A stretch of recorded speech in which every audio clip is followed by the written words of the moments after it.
Hello everybody, Lurks here, welcome to my channel, and today it's how to select all the photos on your iPhone easily. And this is a new feature from iOS 15 onwards. If I go into my photo albums and go to recents, you'll see here I've got 532 photos and 133 videos. Press the select button in the top right hand corner, then take your finger, scroll from right to left or left to right and then start going upwards, but with your other finger tap on the top of the screen and it literally selects everything in your folder. So 665 items, that's all my photos and all my videos.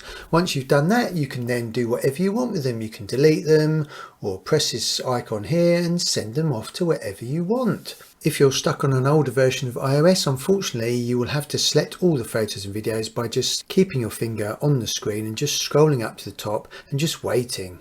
In the top right, how to transfer voice memos from your iPhone to your computer easily. And in the top left, how to turn off live photos on your iPhone permanently. And in the bottom left, how to show full screen caller photo in your iPhone when somebody calls you.